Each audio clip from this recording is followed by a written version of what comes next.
Bismillah ar-Rahman ar-Rahim.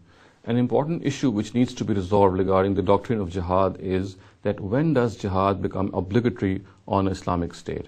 I have already clarified this several times that jihad, whenever it is to be conducted, has to be conducted by an Islamic state. Only a Muslim state can conduct jihad.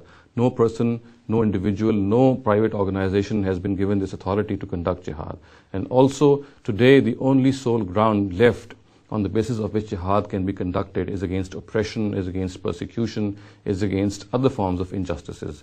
Jihad, which was waged in the times of the prophets of God, and specifically the messengers of God, was a specific practice of the Almighty on the basis of which He punished people who deliberately denied the truth in this world. And it belonged to a certain era, of course, and the purpose of that whole punishment was to corroborate the Day of Judgment, as per which reward and punishment will be meted out to people who deliberately deny the truth or who conduct other sins. So therefore it has to be realized that first of all, jihad today can only be conducted because some oppression, some injustice has been carried out somewhere. And also the only authority which has been given for jihad is to a Muslim state, to an Islamic state. No person or no individual can conduct such jihad. Now the question which arises is that when does jihad become obligatory in such instances? For example, if some oppression has been conducted somewhere, as soon as this oppression is conducted, as soon as this instance arises, does it become obligatory for neighboring Muslim countries to attack such areas? In other words, what is the criteria on which they should be conducted?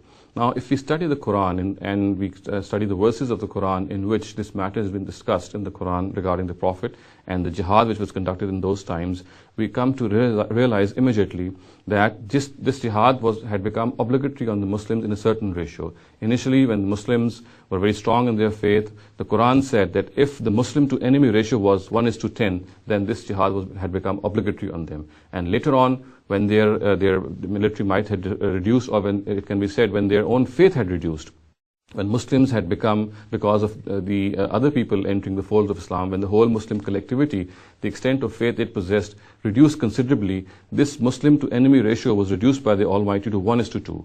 And later on it was said that if these companions, they were in the ratio of 1:2. In other words, if Muslims were half the capacity of the non-Muslims or the kuffar, then jihad became obligatory on them. So what can be derived from this whole issue is that in the times of the Prophet also, it was not just a mere instance of jihad becoming obligatory, became related to the fact that the instance that something arose which entailed jihad.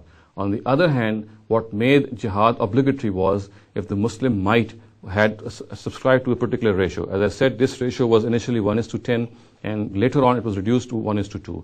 Today, of course, what can be derived from this whole analysis is that today also, whenever this situation arises that a Muslim army has to attack some other Muslim state because it is some other state which is conducting oppression or injustice, then of course they must realize that their own military might should be to a certain extent. And of course, it should be to an extent when Muslims should realize that the war that they're going to wage, there are considerable and favorable circumstances of winning that war.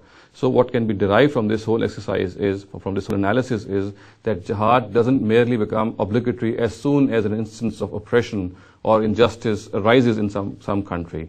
It only becomes obligatory after one realizes that one's military might is enough to subdue that thing, to subdue that oppression which has arisen. And today, of course, this ratio has to be calculated according to the war as we have today, according to the military might that we possess today, which is different.